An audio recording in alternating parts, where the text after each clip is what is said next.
Have you seen how much fire Bo's spitting here about Twitter? Yeah, I heard that this was really good. Let's watch. Wow, didn't know Bo Burnham was a real one. Couldn't be more relevant. They're coming for every second of your life. That's what these companies are coming to. This company as well. And it's not because anyone is bad. It's not because anyone in this company has evil plans or is trying to do this. They're not even doing it consciously. It's because these companies like Twitter and YouTube and Instagram and everything, they went public and they went to shareholders. So they have to grow. Their entire models are based off of growth. They cannot stay stagnant. YouTube, Twitter grossed $4-5 billion last year. It is in the red. It is unprofitable. It has to get more of you. No matter how nice it's trying to be, it is all that they're trying to get more engagement from you. We used to colonize land. That was the thing you could expand into, and that's where money was to be made. We colonized the entire earth. There was no other place for the businesses and capitalism to expand into, and then they realized human attention. That they are now trying to colonize every minute of your life. That is what these people are trying to do. Every single free moment you have is a moment you could be looking at your phone and they could be gathering information to target ads at you. That's what's happening. So like as much as we can,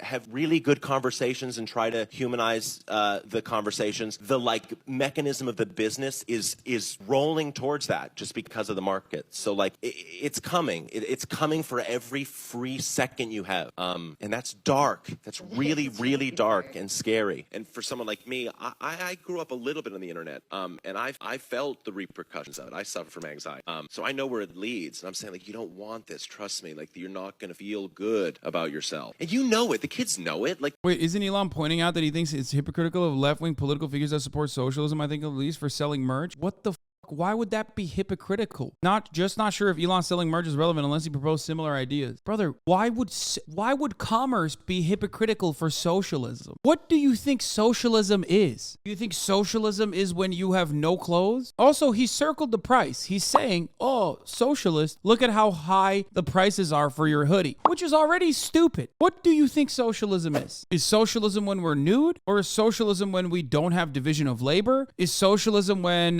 we can't have hoodies? Is socialism when you can't have domestically made, union made, manufactured in the United States hoodies? Is socialism when you can't sell hoodies to fund your campaign, your political campaign? The problem is Americans don't know what socialism is. So they think it's just bad. Socialism is when bad. So any kind of bad value ascribed to socialism, and anything else, any normal human behavior that you engage in, especially under a capitalist societal organization, you just assume is hypocritical and antithetical to socialism. Meanwhile, like legitimately, I know this would never happen, but if we all shared resources, if like we said, hey, there's only a certain amount of natural resources on the planet Earth, there's a certain amount of people, there's too many people living in poverty, we're going to distribute this stuff fairly evenly across the world. We're not saying that you don't make more money if you work harder and you like establish a business, you figure something out and you innovate. We're not saying that, but we're Shut the up, dude. He's about to be like to each according to their needs. We're saying is like natural resources like oil and shit and all that stuff. We're gonna just like distribute that evenly. Can we like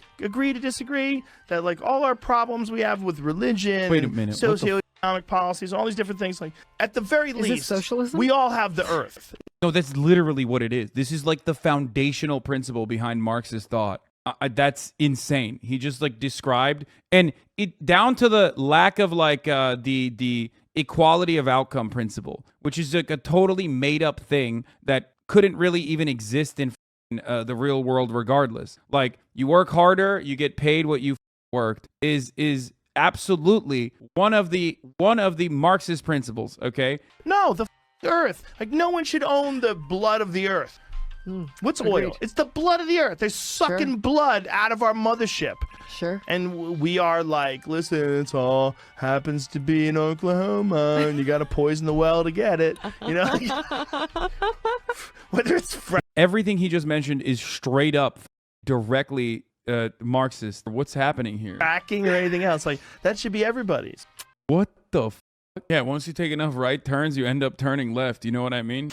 The whole joke on the internet is everyone's like, this place sucks, right? I mean, like, that's like kind of the thing. That's why their memes are all ironic and detached and self-referential and 12 layers deep, because truth is completely dead to them and they know it. They look at the president, they look at the culture, they go, what the hell is this? They look at like Coca-Cola commercials that are winking at them and smiling, and they go like, forget it, you know? So like, ugh, I have no idea what's gonna happen.